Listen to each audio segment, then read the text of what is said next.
Bonjour Chantal, comment allez-vous? Bonjour Eric, très bien, merci. Vous cousez des perles sur vos tableaux. Parlez-moi un petit peu de vous, comment ça vous est venu? Ce qui est important dans mon parcours, c'est de dire que j'ai une maman qui était costumière. Elle faisait plein de choses, elle brodait, elle peignait, c'était une vraie artiste. Toute petite, elle nous a appris à faire des tas de choses de nos mains et moi, elle m'avait appris à tricoter et à broder au fil d'or. À un moment où il a fallu que je me suis vraiment mise à peindre et à ne faire que ça, j'ai hésité entre la broderie et la peinture et les deux me plaisaient autant et j'ai commencé à faire que de la peinture mais la broderie me manquait et à un moment je me suis dit mais comment je peux faire pour peindre et broder. Et là, j'ai eu l'idée de me dire, mais comme je travaille sur des toiles de lin et que le lin, eh ben, je brodais du lin, je me suis dit, eh bien, je peux travailler, broder mes toiles. Donc au départ, j'ai commencé, alors j'ai réfléchi, mais broder avec du fil à broder, c'est pas très intéressant, ça a déjà été fait. J'aimais beaucoup le travail des perles et je me suis dit, tiens, alors j'ai commencé à travailler sur des tableaux basés sur le mouvement. Et après, je me suis dit comment je peux accentuer le mouvement de mes tableaux. Et j'ai eu l'idée de l'accentuer avec des perles. Alors, il faut savoir que dans mon travail, j'ai trois techniques. Je peins à la main, au doigt et à l'ongle. Et ensuite, certaines de mes toiles, à peu près, on va dire que 50% de mes toiles, sont retravaillées en incluant des perles qui sont cousues pour certaines une à une. Aucune perle n'est collée. Quand on retourne ma toile, on voit bien tout le travail de couture. Et beaucoup des perles sont cousues une à une pour justement donner cette impression de tissage. Je peux compliquer parfois la technique en changeant la facette de la perle, qui sont des perles qui sont minuscules. Hein. Je travaille avec des perles qui peuvent être de moins d'un millimètre à 2 ou 3 millimètres, parce que j'aime quand il y a une superposition, quand il y a des reliefs. Et la toile la plus importante comporte plus de 20 000 perles, ce qui représente à peu près 5 mois de travail à raison de 6 heures par jour. Bon, en général, un peintre ou un artiste, bon, va pas passer autant de temps sur une toile, hein, c'est vraiment assez exceptionnel. Bon, On m'a proposé, on m'a dit, mais ce travail est assez minutieux, extraordinaire, et est-ce que vous aimeriez broder des vêtements? Alors, j'ai dit non, parce que je ne veux pas faire commerce de cette activité. Et puis, il me faut du temps. Reproduire de la broderie sur une robe, je trouve ça assez sympa, quoi. C'est le même esprit. En tout cas, c'est quelque chose de très créatif. Il n'y a pas de patron, hein, que ce soit sur une des toiles ou sur la robe. C'est-à-dire, je suis l'inspiration. Alors, si je prends les perles, par exemple, je me suis dit, mais comment je vais décider où vont aller mes perles? Donc, parfois, je les jette sur la toile et je me dis, mais c'est elles qui vont décider où elles vont. Ensuite, je prends une photo et je vois si après, c'est le schéma que je vais garder ou pas. Mais en tout cas, il y a aucun patron. C'est-à-dire, je mets une perle à un endroit et après, je ne sais pas où va aller la seconde. Et tout le mouvement va venir comme ça, en fonction des émotions. C'est un travail qui essentiellement est basé sur les émotions. Donc, il y a des toiles que je brode et d'autres non, parce qu'elles n'ont pas besoin. Par contre, elles ont toutes un point commun, que ce soit celles qui sont faites à la main. Quand je dis la main, ça peut être l'arête de la main ou ça peut être le plat de la main. Les ongles, c'est vraiment un travail en griffe. Je vais travailler vraiment avec la griffe de la main. Et là, c'est un travail qui est assez laborieux et douloureux parce que pendant plus d'une heure, je peux faire des mouvements avec mes ongles et à un moment, bah, c'est comme une toile de verre. Donc, je vais avoir l'épiderme qui va partir.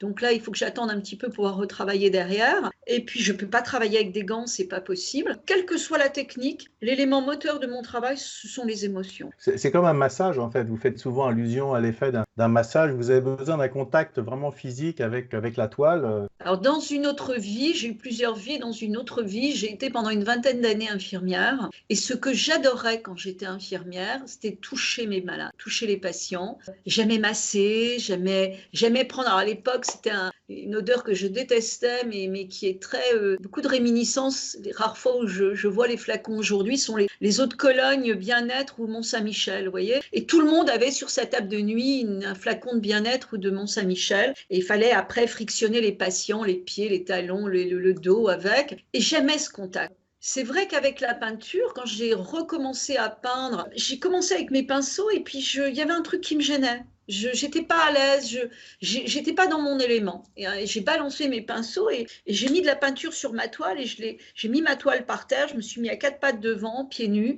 Et là, j'ai exactement retrouvé le contact du toucher avec mes patients. Je dis dans mes présentations en général que la peinture devient un onguent et c'est exactement ça. Et je masse ma toile. Un élément important, c'est la musique. Mes mouvements sont aussi inspirés par la musique que j'écoute et je suis complètement monomaniaque, mais c'est la musique de Pink Floyd. Cette musique inspire le mouvement. Le rythme de la musique, qui est complètement différent d'un morceau à l'autre, inspire un mouvement. Ce que j'ai l'habitude de faire chaque fois que je peux le faire, quand j'expose seule en tout cas, c'est de reconstituer et de mettre la musique de Pink Floyd. Je mets aussi ces fameuses lampes à lave, vous savez, des années 70, où j'essaie de retranscrire, de retrouver la couleur de mes tableaux. Mon espace d'exposition, ma galerie, devient un espace multisensoriel, où on va sentir une odeur avec les encens que je mets, on va avoir une stimulation sensorielle avec la musique, les couleurs. Et quand vous travaillez comme ça des heures et des heures, vous êtes dans un état un peu particulier,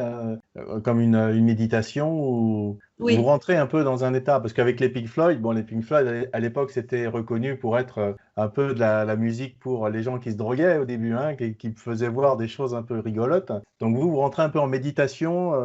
Alors je ne me drogue pas déjà. Non, je me doute bien. Mais non, mais voilà. Non, c'était à l'époque, dans les années 70, c'était ce qu'on appelait la musique psychédélique. C'était utilisé effectivement pour les gens qui voulaient planer, entre guillemets. Et voilà, il y avait les vapeurs du cannabis, de l'alcool. Enfin, voilà, c'est une ambiance. Alors, c'est une musique qui est extrêmement utilisée pour la méditation, hein, les personnes qui veulent un petit peu avoir l'esprit qui part. Vous dites, quand vous passez devant un tableau, malgré qu'il y ait 20 000 perles, hop, il en manque une. Oui, alors ça c'est marrant parce que ça m'est arrivé, j'ai exposé au Grand Palais, au Salon des artistes indépendants en février. Sur mon stand, il y avait un dernier tableau que j'ai fait qui s'appelle Betsy Boca et il y avait une très jolie lumière sur ce tableau et je l'ai regardé, je l'ai installé et la première chose que j'ai vue, c'est qu'il manquait une perle.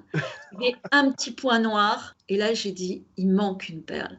Alors j'ai réfléchi, j'ai dit, est-ce que je la remets? Je dis non. Ce sera sa signature à ce tableau, c'est le fait qu'il manque une perle. Et quand je vais présenter ce tableau, je pourrai montrer à quel point je connais mon tableau et à quel point je suis en osmose avec lui parce que j'ai remarqué qu'il en manque une, quoi. Ah, puis c'est un jeu, il faut que ça soit aussi l'acheteur qui, à un moment donné, s'aperçoive également, enfin, qu'il manque la perle, quoi. J'aime bien cacher des petites choses dans mes tableaux. J'aime bien qu'il y ait... Vous voyez, par exemple, sur certains aussi, à un moment, j'ai fait une petite fleur en cristal avec des perles, mais mélangée avec plein d'autres choses. Donc, je dis, regardez, là, vous avez une petite fleur. Ou au bout d'un labyrinthe, je vais mettre une petite perle en disant, vous voyez, si vraiment j'ai un tableau qui s'appelle Burnout, c'est un vrai labyrinthe, je n'ai pas lâché ma toile avec mes doigts pendant presque 1 heure et demie. Et j'ai dit aux gens, si vous avez la patience de suivre le labyrinthe avec votre doigt, vous allez arriver quelque part. Si vous ne vous êtes pas trompé de chemin, voilà. Enfin, c'est vrai qu'apparemment, chacune de vos toiles, c'est une aventure, c'est un chemin, c'est un chemin qui n'est pas forcément courant dans la peinture, hein. Donc là, c'est vraiment proposer autre chose, quoi.